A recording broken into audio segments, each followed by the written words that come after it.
What is going on YouTube, and welcome back to another video today. And for today's video, I'm going to be showing you guys what's in my camera bag.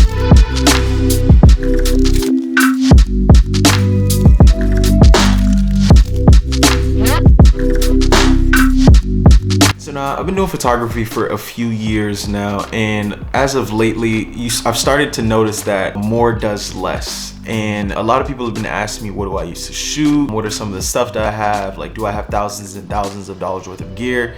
And with all due respect, yes, but no. You know, obviously cameras aren't cheap and they definitely add up, but you don't need too much to do a lot. And that's kind of what I want to show you guys. So now I don't have a tote bag or anything like that where I keep all my stuff. So I usually kind of grab and go what I need as I need it. If you are new to this channel and you are liking this type of content, please leave a like for the channel, comment, subscribe, press the little bell button so that you can be notified every time I make a new video. And with that being said, let's get this video started. Okay, so now first up on the list is my Mamiya 645. This right now is probably my favorite camera, and it's probably my most favorite camera that I've ever used, because I'm just, you know, getting into film and I'm starting to really enjoy that type of look. This camera right here is extremely versatile, and it's really allowed me to kind of get that image and that sort of emotion that I've been wanting for my photos. It did take me a little bit to kind of get into film, especially medium format, but I've been enjoying every single moment. This is the type of camera that I would say that I use probably the most right now. I take this literally everywhere that I can, and you know, it definitely does add up using a lot of film and buying a lot of film, but luckily I develop it and scan it myself, so it's definitely been saving me a lot of money. But you really can't go wrong picking one of these up.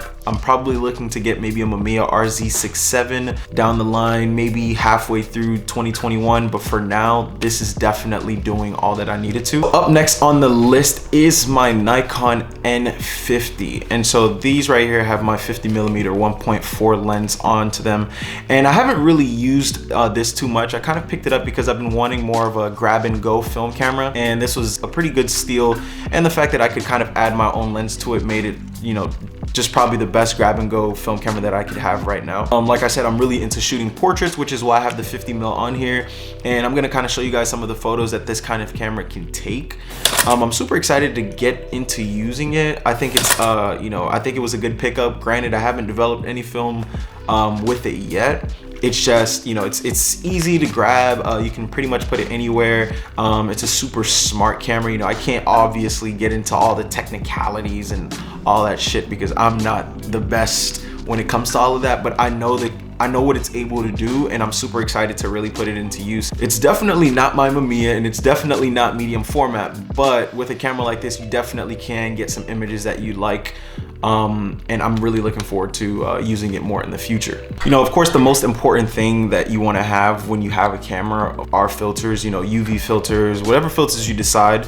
But I've been really kind of, you know, looking into the filter world, and I haven't used this. I just actually got it.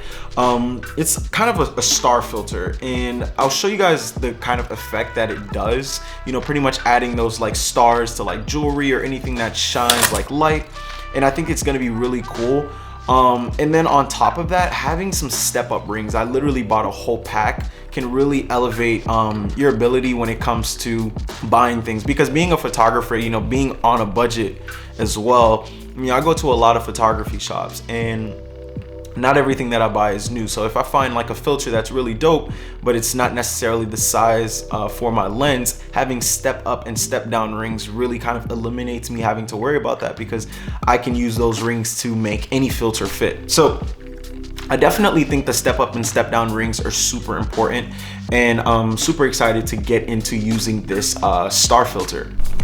Up next is literally the head honcho, my Sony A72. This is literally my probably my biggest investment in a digital camera. You know, I've definitely invested a lot into it, but right now I'm actually shooting on my 28mm lens. This camera has really helped me step up my game when it's come to my photography and what I'm able to do with my photography. And it's also my video maker. I make all my videos with this camera, and I use this camera all the time for graduation shoots, any digital shoots, making covers. It's just so versatile. It's light, it's full frame. You really can't go wrong. You know, I'm looking to upgrade to an A7 III, but for now, the A7 II does literally everything that I need it to. And speaking on my Sony A72, I would be doing an injustice if I didn't talk about my Tamron 70 to 180 f2.8 lens. And the only reason why I have this Tamron lens versus a Sony lens is because the Sony lens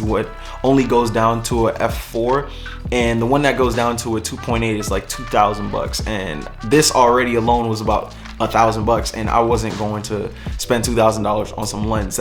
I might as well have bought an A7 III or something. This right here is definitely helped me when it comes to my professional work. You know, working with graduates, helping helping create those very important moments, and it's such a good lens to have. Can't really go wrong for the cost. The build is really nice. The glass on it is actually really good, and you know, in comparison to the Sony lens, I think that it may not have the f2.8 beat all the way, but it's definitely a true competitor. And it's kind of crazy that Tamron is making lens better than what Sony can. So really enjoy having this in my arsenal. I do want to end off with probably my most important thing in my camera bag, and that is my Portra 400. Right now, like I mentioned, I'm shooting film primarily, and so without having this Portra 400 or some sort of film stock, I would not be able to do that. You know, this stuff definitely runs up a pretty penny when you start to, you know, do it a lot, but it's definitely worth it, and I've been loving my photography a lot more ever since I've been using it.